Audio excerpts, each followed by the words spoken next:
perencanaan dan pengendalian manajemen, di mana definisi daripada manajemen adalah proses perencanaan, pengorganisasian, menggerakkan dan mengerahkan segala pengontrol aktivitas organisasi agar tujuan organisasi dapat tercapai. Perencanaan diartikan sebagai suatu proses pemilihan dan menghubung-hubungkan fakta serta menggunakannya untuk menyusun asumsi-asumsi yang diduga bakal terjadi di masa depan. Untuk kemudahan merumuskan kegiatan-kegiatan yang diusulkan demi tercapainya tujuan-tujuan yang diharapkan. Kontrol sistem adalah seperangkat sistem formal maupun non-formal dalam organisasi yang digunakan untuk mengendalikan tujuan organisasi.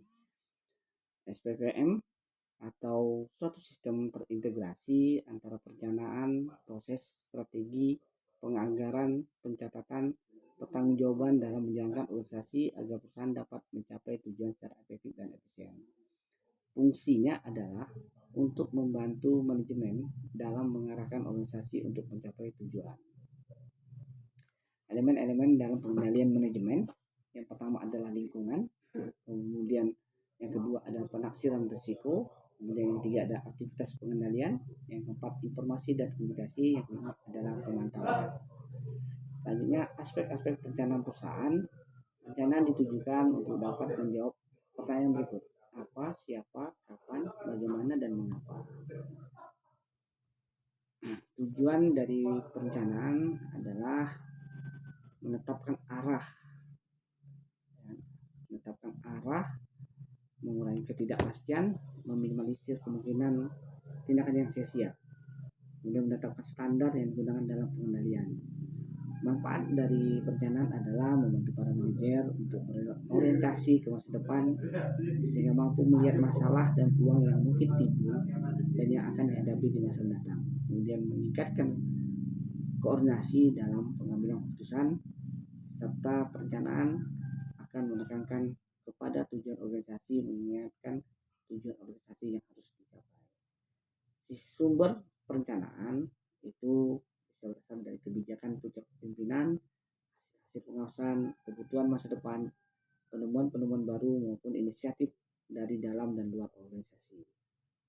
Fungsi manajemen itu terbagi menjadi 4, sebagai pengendalian, sebagai perencanaan, pengorganisasian, dan terakhir pelaksanaan. Sistem perencanaan berdasarkan pada alternatif dengan mempertimbangkan kekuatan, kelemahan, peluang, dan ancaman. Kemudian prinsip dasar dari perencanaan adalah adanya faktor strategis, kemudian berdimensi jangka panjang, interval waktu lebih dari setahun, kemudian mempertimbangkan unsur strategis, dan akhirnya dapat membuat suatu keputusan yang penting yang diambil untuk mempengaruhi keadaan perusahaan untuk masa yang akan datang. Demikian sistem perencanaan. Selanjutnya manajemen produksi tanaman kelapa sawit. Yang pertama, pembibitan. Tujuan dari pembibitan adalah untuk menghasilkan bibit yang berkualitas tinggi yang harus tersedia sesuai dengan kebutuhan tahapan penanaman. Dan sistem pembibitan kelapa sawit menggunakan 2 sistem, yaitu single stack dan 2 double stack. Yang pertama single stack itu adalah 1 tahapan, dan double stack itu menggunakan 2 tahapan. Di dalam pembibitan ada titik kritis penanaman kelapa sawit, yaitu pancangan dan jarak tanam, pengangkutan dan penyediaan bibit, lubang tanam dan penanaman LCC, dan dokumentasi atau pencatatan penanaman. Penanaman LCC itu memiliki keuntungan pertama, meningkatkan persediaan nitrogen di dalam tanah, mengurangi round up dan pencucian unsur hara, menekan pertumbuhan gulma, menambahkan bahan organik pada tanah, serta menjaga kelembaban tanah. Kemudian titik kritis perawatan tanaman belum menghasilkan. Pertama ada kegiatan sensus, kemudian penyisipan, kemudian pengamatan pertumbuhan tanaman, kastrasi dan sanitasi, kemudian pemupukan, serta penyiapan fasilitas menjelang panen. Sensus sensus dilakukan untuk mendapatkan jumlah tanaman termasuk pohon mati dan titik kosong untuk pemenuhan standar kerapatan tanaman.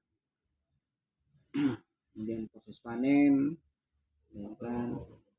Kemudian untuk perencanaan manajemen tanaman. Sama saya, Assalamualaikum warahmatullahi wabarakatuh.